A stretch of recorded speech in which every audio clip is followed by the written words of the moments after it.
সুপ্রিয় ভাই বোনেরা, আসসালামু আলাইকুম। আপনাদের সামনে আজ একটি গুরুত্বপূর্ণ ভিডিও নিয়ে হাজির হলাম। বিষয়টি অত্যন্ত গুরুত্বপূর্ণ।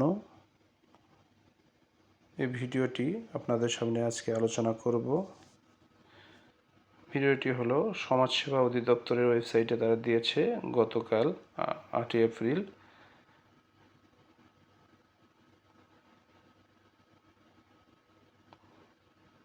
তো তার আগে একটি কথা, আমার এই ভিডিওটি যারা দেখছেন তারা অবশ্যই আমার এই চ্যানেলটিকে সাবস্ক্রাইব করবেন এবং আমার পাশে থাকবেন।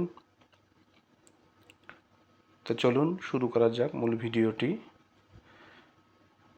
গণপ্রজাতন্ত্রী বাংলাদেশ সরকার, সমাজ কল্যাণ মন্ত্রণালয়, সমাজসেবা অধিদপ্তর, সামাজিক নিরাপত্তা অধিশাখা, আগারগাঁও, শেরেবাংলা নগর, ঢাকা 1207। বিষয় 2024-25 অর্থবছরে প্রতিস্থাপন ও বর্ধিত কোটায় প্রযোজ্য ক্ষেত্রে বয়স্ক ভাতা এবং বিধবা ও স্বামী নিগৃহীতা ভাতার অর্থ G2P পদ্ধতিতে পরিশোধের নিমিত্ত নতুন MIS এর মাধ্যমে অনলাইন আবেদন গ্রহণ।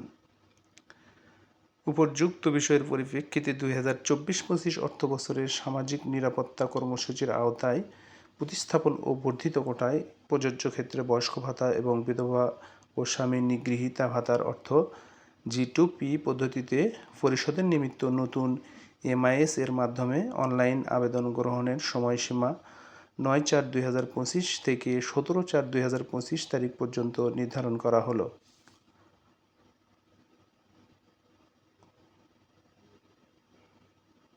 2 নম্বর রয়েছে মাঠ পর্যায়ে বয়স্ক ভাতা এবং বিধবা ও স্বামী নিগৃহীতা ভাতার আবেদন সম্পর্কে সচেতনতা বৃদ্ধির লক্ষ্যে সংশ্লিষ্ট কর্মকর্তাগণ তাদের কর্ম এলাকায় ব্যাপক প্রচারণার ব্যবস্থা গ্রহণ করবেন।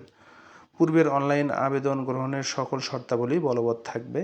এমত অবস্থায় দেখুন dss.bhata.gov.bd/online অ্যাপ্লিকেশন লিঙ্ক ব্যবহার করে অনলাইনে আবেদন করার প্রয়োজনীয় ব্যবস্থা গ্রহণের জন্য অনুরোধ করা হলো। এই যে তাহলে বয়স্ক এবং বিধবা ভাতা এবং স্বামী নিগৃহীতার যে ভাতা দিয়ে থাকেন সরকার সমাজসেবা অধিদপ্তরের মাধ্যমে, এই বিধবা ভাতা বয়স্ক ভাতার যে আবেদন প্রক্রিয়া কীরূপ হবে, কীভাবে আবেদন করতে হবে, কী কী কাগজ লাগবে এবং কোথায় গিয়ে কিভাবে আবেদন করবেন এর বিস্তারিত জানিয়ে দেব। তো চলুন আমরা প্রথমেই সমাজসেবার ওয়েবসাইটে প্রবেশ করব।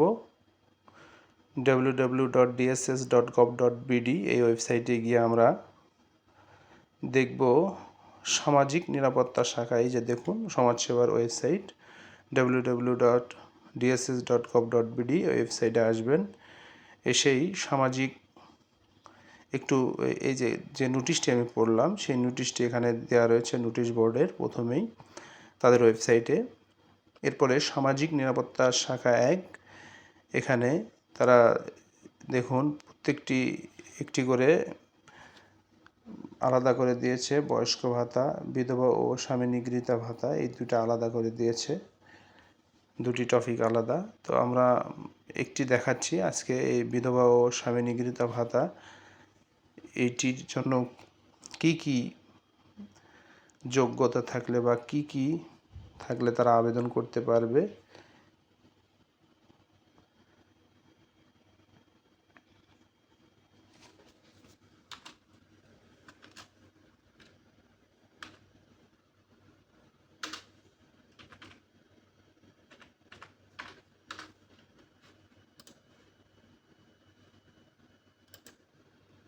এই যে দেখুন প্রার্থীর নির্বাচনের যে মানদণ্ড, তারা কিভাবে প্রার্থী নির্বাচন করবে সেটির মানদণ্ড হবে কি।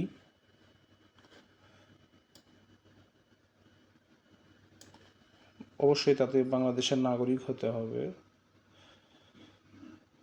1 নম্বরে ক নম্বরে রয়েছে তাকে অবশ্যই বাংলাদেশের নাগরিক হতে হবে।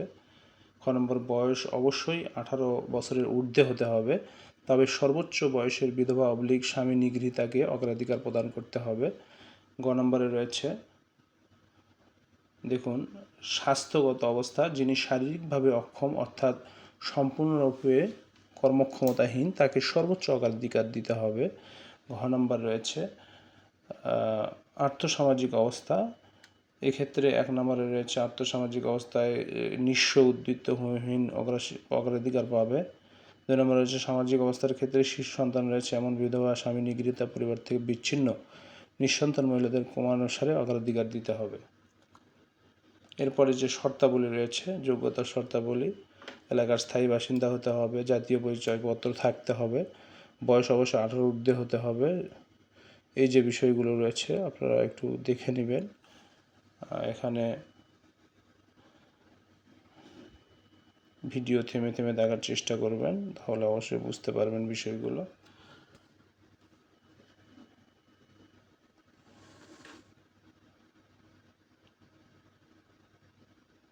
বার্ষিক আয় অবশ্যই অনূর্ধ্ব 15,000 টাকা হতে হবে, অনূর্ধ্ব,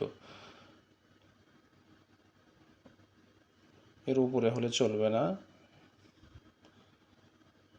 বাছাই কমিটি কর্তৃক, এই বিষয়টি খুবই গুরুত্বপূর্ণ, দেখুন 7 নম্বর, বাছাই কমিটি কর্তৃক নির্বাচিত হতে হবে। এটি ছাড়া কিন্তু ভাতা প্রাপ্তির অযোগ্যতা যেটি, সেটি হলো সরকারি কর্মচারী হিসেবে পেনশনভোগী হলে তাহলে কিন্তু ভাতা পাবে না। 2 নম্বর, দুস্থ মহিলা হিসেবে ভিজিবি কার্ডধারী হলে। 3 নম্বরে রয়েছে অন্য কোনোভাবে নিয়মিত সরকারি অনুদান ভাতা প্রাপ্ত হলে। 4 নম্বরে রয়েছে কোনো বেসরকারি সংস্থা, কল্যাণমূলক প্রতিষ্ঠান হইতে নিয়মিতভাবে আর্থিক অনুদান ভাতা প্রাপ্ত হলে। সর্বশেষ, পুনরায় বিবাহ বন্ধনে আবদ্ধ হলে। এই বিষয়গুলো থাকলে কিন্তু তারা অবশ্যই ভাতা পাবে না, এই বিধবা স্বামী নিগৃহীতা মহিলা ভাতা এটি পাবে না তারা। সুপ্রিয় দর্শক মণ্ডলী, আজকের এ পর্যন্তই। কালকে আবারও বিস্তারিত নিয়ে আলোচনা হবে ইনশাআল্লাহ।